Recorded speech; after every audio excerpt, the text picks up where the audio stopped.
여러분 한 주간 동안 잘 지내셨는지 모르겠습니다. 그래도 어제 갑자기 또 우리 한성진 집사님 호흡곤란이 오셨다라고 소식이 와서 우리 유장로님 막 급하게 쫓아가서 모시고 병원에 갔는데 다행히 또 큰 그 위험은 아니고 잘 넘겼다라는 소식들 좀 들었는데요.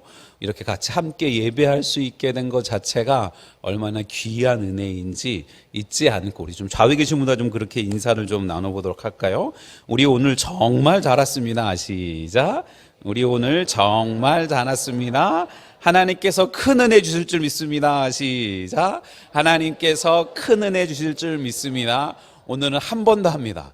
당신은 하나님의 전이니까 진짜 귀한 분입니다. 시작. 당신은 하나님의 전이니까 진짜 귀한 분입니다. 예. 혹시 여러분 살아가면서 정말 대단하고 중요한 인물, 이른바 이렇게 영화나 드라마에서 나오는 VIP 같은 분들이 개인적으로 연락들을 해오셔가지고요. 뭐 예를 들면은 뭐 대기업 총수라든지 아니면 세계적으로 유명한 헐리우드 스타가 아니면 우리나라 대통령 같은 분들이 연락을 오셔가지고 갑자기 전화를 걸으셔가지고 내가 이번 한 주간 동안 당신의 집에서 들어가서 며칠 좀 머물러야 될 상황입니다. 부탁드립니다. 라는 연락을 받는다면 여러분 기분이 어떠실 것 같습니까? 좋지 않으신 분들도 계시겠죠. 예. 그런데 아마 그날부터 온 집안이 발칵 뒤집힐 겁니다. 목사가 신방을 간다고 해도 온 집안을 다 뒤집고 청소하고 난리가 나는데 그런 VIP 같은 분들이 우리의 집에 들어오신다라고 하면 평소에는 대충 쓱 쓸고 말던 집안을 구석구석 쓸고 닦고 먼지를 털어내죠. 목사님이 신방 오신다 그러면 막 지저분하고 더러운 거 막 딱 챙겨가지고 안방에 싹 다 집어넣고 문 닫아놓고 여긴 안방입니다. 난 그리 버리고 말지만 VIP들이 온다라고 하면 아주 구석구석까지 모든 걸 다 정리해가지고 청소하는 우리들의 모습 아니겠습니까? 그런데 오늘 본문에서 사도 바울은 우리에게 정말 눈이 번쩍 뜨일 만한 엄청난 사실을 알려주는데요. 온 우주에서 가장 높으신 최고의 VIP, 천지만물을 말씀 한마디로 창조하신 하나님의 성령께서 지금 저 멀리 계신 것이 아니라 바로 우리 마음속에 직접 들어와서 우리와 함께 살고 계신다라고 하는 사실입니다. 조금 다른 어조로 오늘의 본문을 표현해 보면 여러분이 하나님의 성전이고 하나님의 성령께서 여러분 안에 함께 살고 계신다는 걸 정말 모르고 계시는 겁니까? 라고 반문하고 있는 겁니다. 바울은 지금 너무나 엄청나고 당연한 진리를 왜 모르며 사느냐며 아주 안타까운 목소리로 묻고 있는 겁니다. 오늘 이 소중한 예배 시간을 통해서 우리 안에 들어와 계신 인생 최고의 VIP 성령님을 새롭게 발견하게 되시기를 원합니다. 그리고 그분과 함께 살아가는 진짜 행복하고 가치 있는 삶의 비결을 아주 쉽고 또 친근하게 한번 잠시 나눠보기 원하니까요. 마음의 문을 좀 활짝 열고 함께 기울여 보시면 좋겠습니다. 제일 처음 같이 나누고자 원하는 것은 내 마음의 전세계약서라고 하는 부분들입니다. 우리의 삶에, 우리의 마음의 모든 주인이 완전히 바뀌었다라고 하는 겁니다. 예수님을 믿기 전 우리 마음이라는 집의 진짜 주인은 누구였겠습니까? 솔직히 말해서 바로 우리 스스로 나 자신이었지 않습니까? 내가 하고 싶은 대로 다 하고 내 일시적인 기분과 감정대로 모든 일을 결정하곤 했던 게 우리의 모습 아닙니까? 내 인생의 왕좌에 앉아서 내가 왕노릇을 떵떵거리며 해야 했었던 것들입니다. 하지만 우리가 예수 그리스도를 구주로 영접하고 믿는 그 위대한 순간 영적인 세계에서는 아주 놀라운 변화가 일어납니다. 바로 우리 영혼의 소유권 전세 계약서가 완전히 새로 쓰이게 되는 겁니다. 이제 내 인생의 진짜 주인은 내가 아닌 겁니다. 우리 안에 최고의 VIP이신 성령님이 정식으로 입주하셨기 때문입니다. 성령님이 내 마음에 들어오셨다라고 하는 건 우리의 영적인 소속과 호적이 완전히 바뀌었다라고 하는 엄청난 선언인데요. 성경은 뭐라고 얘기를 하냐면 그것을 경험한 자들이 하는 고백 중에 가장 위대한 고백이 갈라디아서 2장 20절의 말씀입니다. 내가 그리스도와 함께 십자가에 못 박혔나니 그런즉 이제는 내가 사는 것이 아니요 오직 내 안에 그리스도께서 사시는 것이라. 이제 내가 육체 가운데 사는 것은 나를 사랑하사 나를 위하여 자기 자신을 버리신 하나님의 아들을 믿는 믿음 안에서 사는 것이라 라고 진짜 예수 그리스도를 영접한 자들의 입술 속에서 고백할 수밖에 없는 고백인 겁니다. 그것을 골로새서 1장 13절은 그가 우리를 흑암의 권세에서 건져내사 그의 사랑의 아들의 나라로 옮기셨다라고 이야기합니다. 우리가 주인 되었던 그곳을 주님께서 떡 차지하시고 이제 내가 주인이니 이제 내 맘대로 네가 움직여라 라고 하시는 것들 정도가 아니라 우리가 우리의 주인으로 여기면서 살아가면서 죽을 수밖에 없고 망할 수밖에 없고 거짓의 죄 노릇한 그런 노예된 모습으로 살아갈 수밖에 없는 우리들에게 예수님께서 좌정하셔서 정말 우리의 참된 주인으로 우리와 함께 계시고 장차 저 천국에서 주님과 함께 영원토록 왕노릇할 수 있는 귀한 은혜를 우리에게 허락해 주셨다라고 하는 겁니다. 우리는 이제 어둠과 죄의 나라에서 하나님의 찬란한 사랑의 나라로 영적인 이사를 완료한 사람들이라는 겁니다. 똑같은 곳에서 똑같은 삶을 살고 똑같은 죄된 인생들을 걸어가면서 주인만 바뀌는 게 아니라 비록 이곳을 살아가고 있지만 우리 안에 주님이 주인으로 인정해 나아가는 삶들을 통해서 우리의 삶의 궁극적인 등록이 저 영원한 하늘나라로 옮기게 된 귀한 은혜를 누리게 된 자들이다라고 하는 겁니다. 우리가 다른 나라로 이민을 가게 되면 당연히 그 이민 간 나라의 법과 규칙을 철저히 따라야 하지 않겠습니까? 영적인 원리도 마찬가지입니다. 성령님이 우리 안에 진짜 주인으로 오셨다면 이제 내 고집과 내 감정대로 살아가던 옛날의 생활 방식은 과감하게 쓰레기통에 던져 버려야만 하는 겁니다. 내 성격이 원래 이래서 어쩔 수 없어. 이건 내 인생이니까 내 맘대로 할 거야 라고 하고 내가 이렇게 살아가려고 할 바에는 예수 그리스도를 영접하지 않았어 라고 하는 것과 같은 아직까지도 내 인생의 삶의 주인이 나이고픈 그러한 마음들이 우리들 마음속에 있고 그게 마음으로 생각으로 입술로 고백하게 되는 고집을 부리는 것은 내 마음에 들어와 오신 진짜 주인의 자리를 억지로 또 뺏으려는 불법 침입을 행동하는 것과 같은 거죠.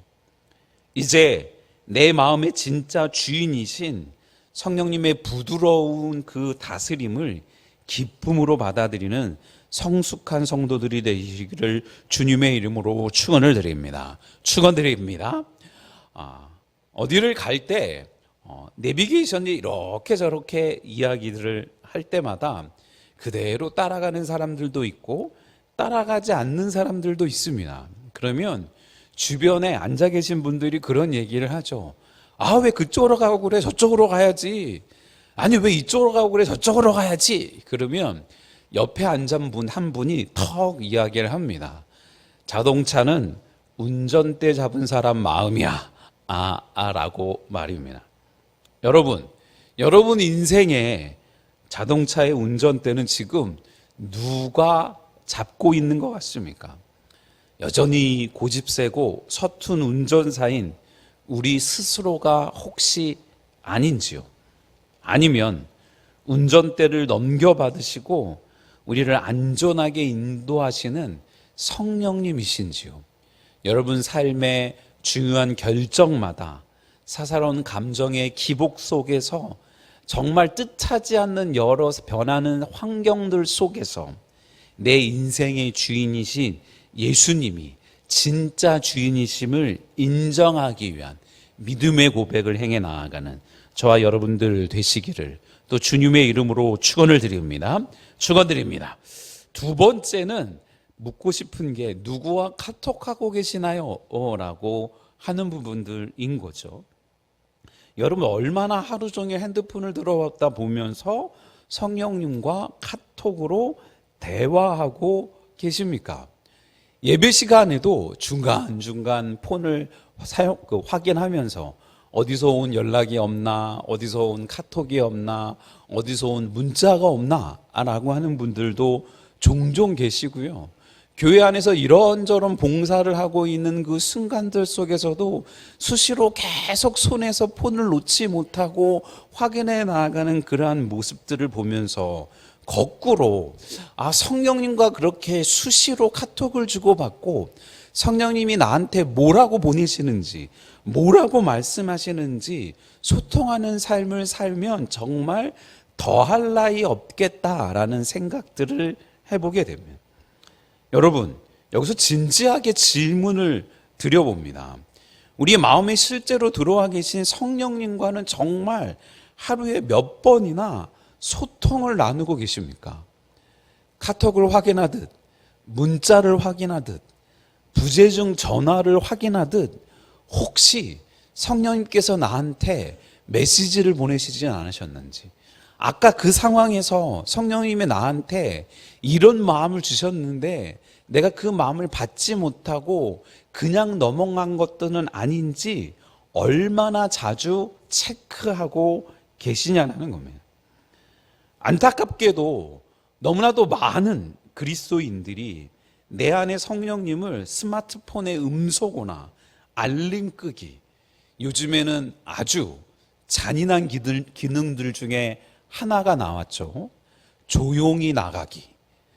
단톡방에 초대되어 있다가 이런저런 소식들을 듣기 싫으면 그 내가 나간다는 소식도 전하지 않고 조용히 나아가서 그 방에서 무슨 대화가 왔다 갔다 하는지조차도 듣지 않으려고 하는 그런 시도를 성령님과 행하고 있는 것들은 아니냐는 겁니다.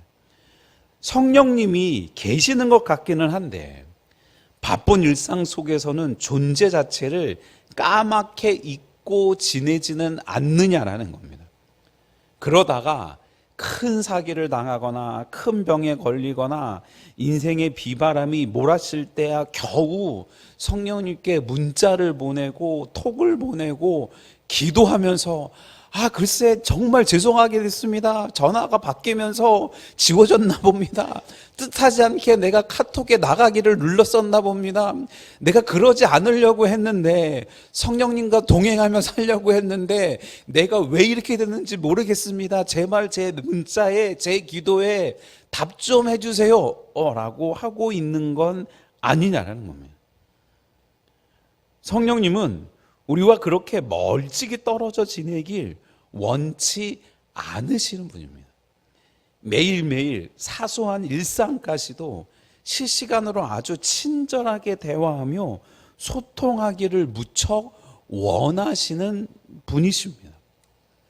요즘 집사람이 갱년기 때문에 힘들어합니다. 힘들어하는 집사람이 앉았다 일어났다가 자다가 일어났다 앉았다가 에어컨을 껐다가 꼈다 하는 그 모습 때문에 제가 잠자리에 들 때쯤 되면 집사람이 거실에다 자리를 잡습니다. 그럼 새벽에 나오다 보면 거실에 소파에 그렇게 잠자고 있는 집사람이 좀 짠해서 그 다음 날은 제가 소파에 자리를 잡습니다. 그러면 대본에 뭘 하는지 아니까? 여보, 왜 밖에서 자? 들어와. 라고. 그럼 그날은 집사람도 잘 못 자고 저도 잘 못 잔. 하지만 왜 들어오라고 하는지 그 마음은 아는 거죠. 힘들고 어려워도 따로따로 있는 것보다 함께 있는 게 좋다라는 그 마음 때문에 함께 하는 것 아니겠습니까? 성경은 우리에게 이렇게 놀라운 소통법을 가르쳐 줍니다. 바로 데살로니가전서 5장 17절의 말씀, 쉬지 말고 기도하라라고 말입니다. 1년 12달 하루 24시간 계속 기도하라는 것들이 아니라 내 안에 성령님이 계시기에 순간순간 계속해서 성령님 이제 일하러 갑니다. 성령님 이제 설거지합니다. 성령님 누구 만나러 갑니다. 지금 저 사람이 뭐라고 얘기하는데 내가 뭐라고 답해야 되지요? 이 상황 속에서 내가 어떻게 이겨야 되죠? 라고 늘 성령님을 인식하며 살아가는 삶, 그 삶이 바로 쉬지 말고 기도하는 삶인 거고요. 그런 성령님께 톡을 보낼 때, 기도할 때 빌립보서 4장 6, 7절은 아무것도 염려하지 말고 다만 모든 일에 기도와 간구로 너희 구할 것을 감사함으로 하나님께 아뢰라. 그리하면 모든 지각에 뛰어난 하나님의 평강이 그리스도 예수 안에서 너희 마음과 생각을 지키시리라 라고 이야기하십니다. 역설입니다. 이미 우리 가운데 좌정하고 계신 성령님께 우리가 우리의 삶의 모든 것들을 앓을 때 염려하고 걱정하면서 마치 카톡 보내놓고 마치 문자 보내놓고 일자가 없어지지 않아서 이거 도대체 언제 읽지? 왜 읽지 않지? 지금 뭐 하고 있지? 라고 전전긍긍하면서 내 뜻과 내 마음이 전달되었을까라고 불안할 필요가 없는 것이, 그 성령님은 이미 우리 마음 가운데 좌정하고 계신 분이기 때문에, 우리보다 우리를 더 잘 알고 계시는 분이기 때문에 그 하나님께 우리의 구할 것을 감사함으로 하나님께 아뢰기만 하면 그 하나님께서, 그 예수님께서 우리의 마음과 생각을 지켜주시겠다라고 약속하고 계시는 겁니다. 예를 들어 볼까요? 아침 출근길에 만원버스나 지하철, 창원은 지하철이 없으니까요. 너무 늦게 와서 막 짜증이 솟구칠 때가 종종 있지 않겠습니까? 그때 속으로 불평하는 대신 마음속으로 성령님께 툭 말을 건네보는 겁니다. 성령님, 저 지금 마음이 조금 급하고 짜증이 납니다. 내 마음에 예수님의 평안함을 조금만 채워주세요라고 말입니다. 직장에서 까다롭고 까칠한 직장 상사 때문에 너무 스트레스를 받아서 화를 내기 전에도 성령님을 불러보는 겁니다. 성령님, 저 사람을 제 힘과 제 성격으로는 도저히 이해하고 사랑할 수 없습니다. 성령님의 넓은 마음으로 저에게 지금 부어주세요라고 말입니다. 이 무더운 여름처럼 땀을 뻘뻘 흘리며 일할 수밖에 없는 상황들 가운데서 왜 불평불만이 나오지 않겠습니까? 그 상황 가운데서 성령님, 이 일들을 통해서 내가 발견해야 된, 이 일들을 통해서 내가 성장해야 될, 이 일들을 통해서 내가 하나님께 영광 돌릴 수 있는 귀한 쓰임받을 수 있는 자가 될 수 있도록 제 마음을 붙잡으시고 육체의 힘을 허락해 주세요라고 기도해 보자라는 겁니다. 그것이 바로 성령님과 나누는 실시간 영적 카톡 아니겠습니까? 이렇게 우리의 아주 사소한 일상, 힘들고 어려운 가슴 아픈 그 모두한 일상의 대화까지 성령님과 수시로 상의하고 대화할 때 신기하게도 우리 마음에 세상의 그 어떤 물질이나 성공도 줄 수 없는 놀라운 평강과 기쁨이 가득 차게 될 줄 확신합니다. 우리를 괴롭히고 힘들게 하는 그 직장 상사는 변하지 않을지라도, 이 무더운 날씨와 힘든 나의 일의 처지들은 변할지 않을지라도 그것을 대하는 우리의 마음과 생각과 태도가 180도 바뀌어질 수 있는 귀한 은혜를 체험할 수 있게 될 것입니다. 오늘 이 은혜로운 예배가 다 끝나고 성정문을 나서서 집으로 돌아가는 그 순간들 속에서도 한번 연습해 보시길 바랍니다. 눈을 가만히 감고 내 안에 성령님께 다정하게 첫 마디를 툭 건네보십시오. 성령님, 오늘 예배 정말 좋았어요. 성령님, 오늘 남은 하루도 성령님과 멋지게 함께 할 수 있는 삶을 살 수 있도록 가이드해 주세요 라고요. 그거야말로 우리가 성경에서 그토록 얘기하고 강조하는 온전한 주일 성수를 해 나아가는 모습 아니겠습니까? 마지막 나누고픈 것들은 내 마음의 방입니다. 성산교회 성도들이라면 한 번쯤 읽어봤을 내 마음 그리스도의 집에 나오는 그러한 방과 같은 것 말입니다. 누군가 귀한 손님이 우리 집에 놀러 오기로 약속이 됐다면 우리는 부랴부랴 온 집안 청소를 시작합니다. 거실에 널브러진 양발도 치우고 화장실 물때도 닦아내고 쓰레기통도 비웁니다. 하물며 만왕의 왕이시고 세상에 창조주신 성령께서 내 마음이라는 집에 들어오셨는데 지금 우리 마음의 위생 상태는 솔직히 어떠한지요?